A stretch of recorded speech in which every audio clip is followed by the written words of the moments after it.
एक कोठरी में 100 साल से अंधेरे का कब्जा था।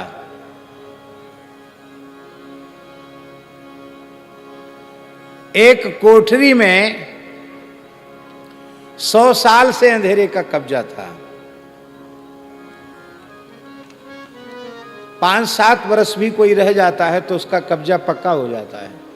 100 साल से कब्जा था एक कोठरी में अंधेरे का।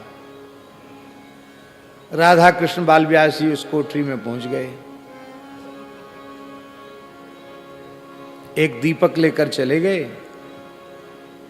अभी दीपक जलाया नहीं था, दीपक वहां रखा अंधेरी कोठरी में, और दिया सलाई लेके ऐसे तिल्ली जलाई। अभी दीपक नहीं जलाया, वो तिल्ली जलाते ही उस अंधेरी कोठरी में प्रकाश हो गया। और जब तिल्ली दीपक की बत्ती से जोड़ दी गई तो अंधेरा बेचारा दावाई करता रह गया कि अरे भाई, इस कोठरी में हम 100 साल से रह रहे थे, अब तुम हमको एकदम निकाल बाहर कर रहे हो, हैं? वो दावा कर सकता है क्या? नहीं दावा कर सकता।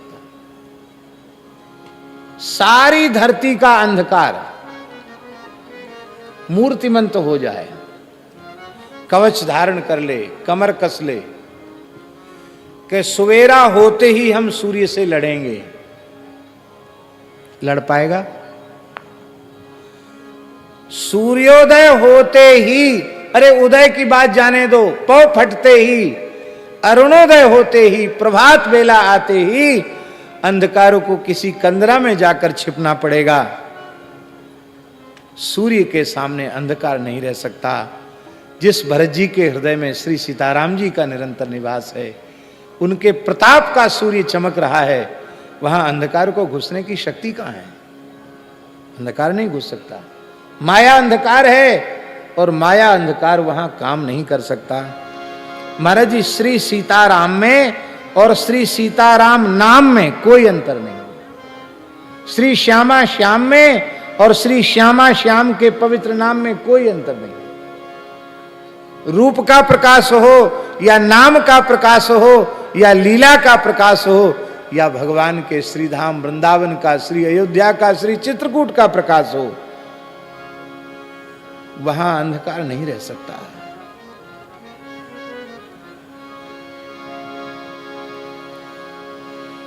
ऐसा कह करके सरस्वती उनको धिक्कारती हुई अस कही सारद गई विधि लोका, ब्रह्मा जी के यहां चली गई।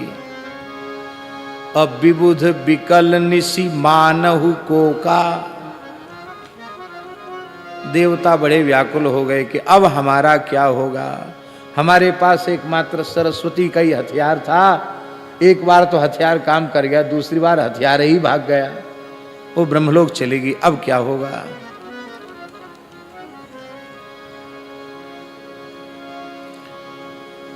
ध्यान में आई बात। इसीलिए गोस्वामी जी उपमा दे रहे हैं, गे जहां विबुध कुमुद द्विज राजू।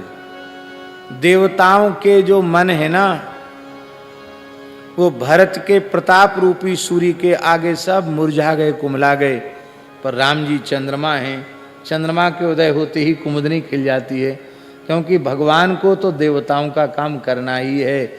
विप्रधेनु सुर संत हित लीन मनुज अवतार, भगवान ने अवतार ही इसलिए लिया, भगवान को तो काम करना है, इसलिए देवता थोड़े प्रसन्न हैं। अब सब मिलकर श्री राम जी के पास गए। राम जी ने सबका यथोचित सम्मान किया और वशिष्ठ जी ने जनक और भरत का संवाद सुनाया। फिर भरत जी की सुंदर सुंदर कही हुई बातें सुनाई। और सब कुछ सुनाने के बाद श्री वशिष्ठ जी ने कहा, हे तात राम, हमारा मत तो यह है कि अब कोई कुछ कहने की स्थिति में नहीं है। आप जो आज्ञा देंगे, आप जो निर्णय देंगे, वही सबके सिर माथे पर होगा। इसलिए आप संकोच रहित होकर आज्ञा दो, और जैसी आपकी आज्ञा होगी हम सब वही करेंगे। राम जी व्याकुल हो गए। राम जी ने हाथ जोड़ लिए और सत्य, सरल और अत्यंत मृदु कोमल वाणी में भगवान ने कहा कि जहां बड़े लोग होते हैं वहां छोटों को बड़बड़ नहीं करना चाहिए। साक्षात आप गुरुदेव वशिष्ठ विराजमान हैं, और ससुर के स्थान पर और पिता के स्थान पर, क्योंकि जनक दशरथ जी चले गए हैं तो पिता के स्थान पर भी जनक जी हैं, और ससुर तो है ही हैं, जनक जी हैं। आप दोनों महानुभावों के रहते हुए मुझे निर्णय देना पड़े, मैं अपना ऐसे सौभाग्य नहीं मानता, मैं इसे अपना दुर्भाग्य मानता हूं।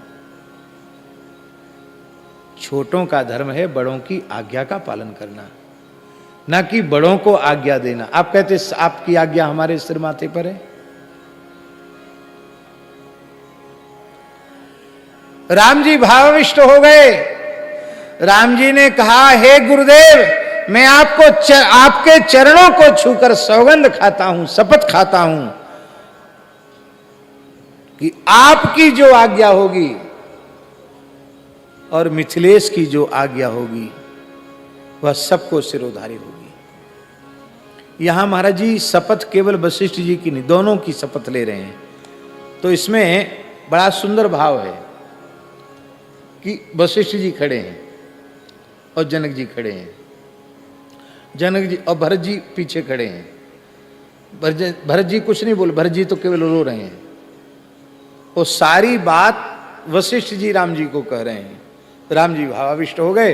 राम जी तत्काल झुके, दाहिना हाथ गुरु जी के चरणों पर रखा, बायां हाथ ससुर जी के चरणों पर रखा। गुरु जी की और आपकी दोनों की शपथ लेकर कहता हूं, आप दोनों जो आज्ञा देंगे वही मैं करूंगा। इसका तात्पर्य है कि दोनों को छूकर शपथ ले रहे हैं।